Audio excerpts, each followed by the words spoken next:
வணக்கம். சின்ன கிரிப் சேனலுக்கு உங்கள் அனைவரையும் அன்புடன் வரவேற்கின்றேன்.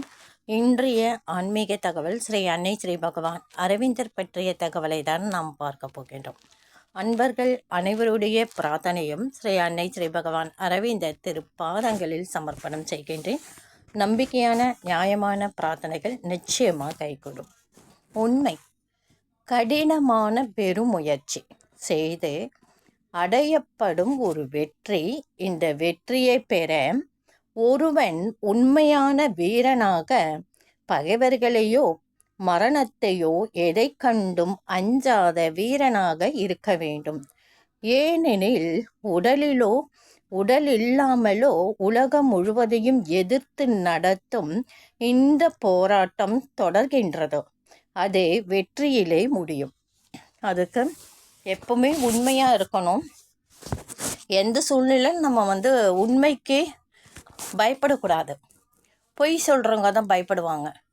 உண்மையாக நியாயமாக நடக்கிறவங்க எந்த சூழ்நிலையிலும் அஞ்சால் நெஞ்சத்தோடு நெஞ்சு நிமிர்த்தி அவங்க சொல்லுவாங்க, இது உண்மையாக தான் சொல்கிறேன் என்று. அதுதான் ஸ்ரீ அன்னை சொல்கிறாங்க. அவங்க நூலில் குறிப்பிடப்பட்டுள்ளது. தன்னுடைய குகையில் அல்லது மலை உச்சியில் இருக்கும் துறவி வெறும் கல். அவன் எதற்கு உதவாதவன் என்று நீ நினைக்கின்றாய்? உனக்கு என்ன தெரியும்?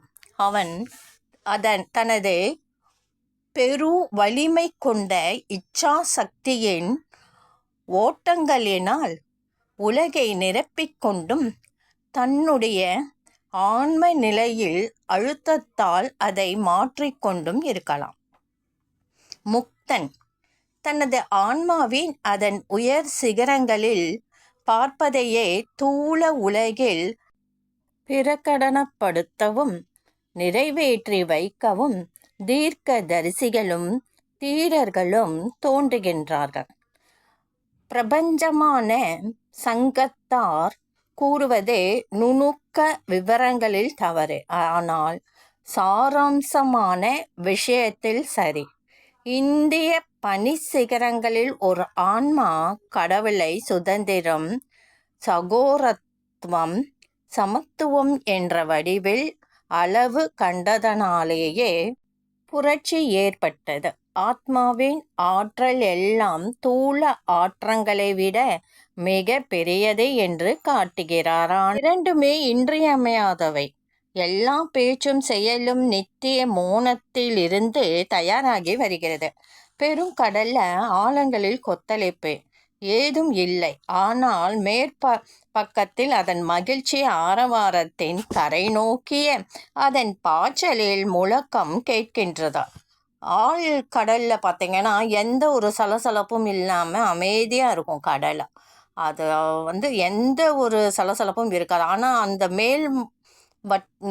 கடல் மேலே பார்த்தீங்கன்னா ஆரவாரமாக இருக்கும். கடல் அலைகள் பொங்கி வர்றதோ கடல் அலைகள் வந்து போகிறதும் பெரும் சலசலப்போடும் மகிழ்ச்சி நிறைந்ததாக இருக்கும்.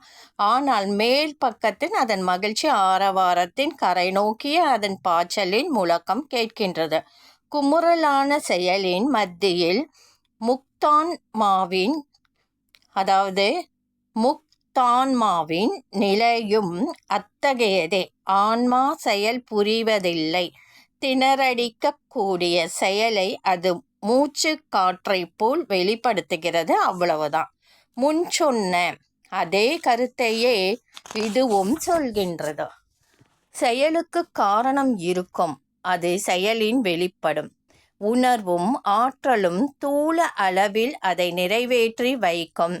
தனி ஜீவர்களிலிருந்து முற்றிலும் வேறானவை. ஆனால் அவர்கள் தங்களுடைய அஞ்ஞானம் காரணமாக செயலில் மூலகர்த்தர்கள் தாங்களே என்று நினைக்கிறார்கள். கடவுளின் போர் வீரனும் தீரனும் ஆனவனே, ஏனெனில் உனது வாழ்வு ஓர் வான்புகழ். உனது செயல்கள் எல்லாம் நிவேதனம். வெற்றி உனது தெய்வமாக்கும் செயல். தோல்வி உனது பெரும் வெற்றி. ஒருத்தர் தோல்வி ஏற்பட்டாதான் அவங்க அடுத்த ஸ்டெப்பு வெற்றிக்கான இன்னுமே முயற்சிப்பாங்க. ஒரு பிரச்சனைன்ட்டு வருது, இல்லைன்னா ஏதோ ஒரு காரியம் நடக்க இருக்கு, ஒரு இடத்துக்கு இன்டர்வியூக்கு போகிறீங்கன்னு வச்சுக்கோங்க. அந்த மாதிரி சூழலில் ஃபஸ்ட்டு வந்து ஸ்ரீ அன்னை ஸ்ரீ பகவான் அரவிந்தரை அந்த இடத்துக்கு முன்கூட்டியே அவங்கள வந்து நம்ம போகிற மாதிரி வேண்டி பிரார்த்திக்கணும். அவங்க வந்து நமக்கு முன்னாடி அந்த இடத்துல போய் இருக்கிற மாதிரி நம்ம கற்பனையை செய்து கொண்டு அடுத்து நாம் அந்த இடத்துக்கு புறப்பட்டால் நமக்கு முழு பாதுகாப்பு கிடைப்பது மட்டுமில்லை, அந்த இடத்தில் வந்து நாம் நினைக்கிற காரியங்கள் அமைதியான முறையில் சுலபமாக முடிஞ்சிடும். இது வந்து ஸ்ரீ அன்னை வந்து சொல்லியிருக்காங்க. ஸ்ரீ அரவிந்தர் தூய்மை என்னும் சொல்லை சாதாரண அறநெறி பொருளின் பயன்படுத்தவில்லை. அவருடைய பொருளின் தூய்மை என்றால் வேறெதற்கும் இன்றி இறைவனுடைய செல்வாக்கிற்கு மட்டுமே உட்பட்டிருத்தல், இறைவனை மட்டுமே வெளிப்படுத்துதல். இன்றளவில் பூமியில் எந்த செயலும் அப்படி இருக்க முடியாது.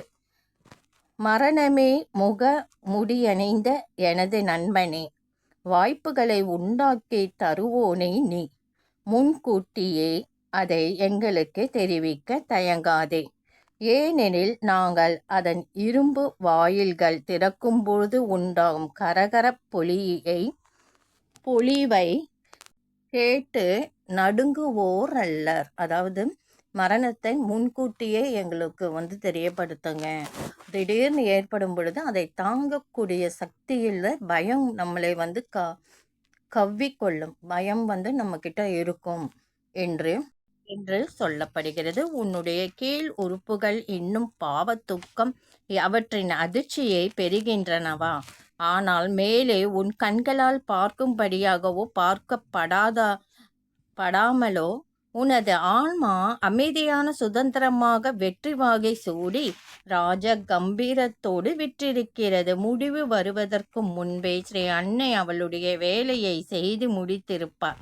உனது ஜீவனின் மண்ணை கூட ஒரு கணிப்பாகவும் ஒரு தூய்மையாகவும் ஆக்கியிருப்பாள்.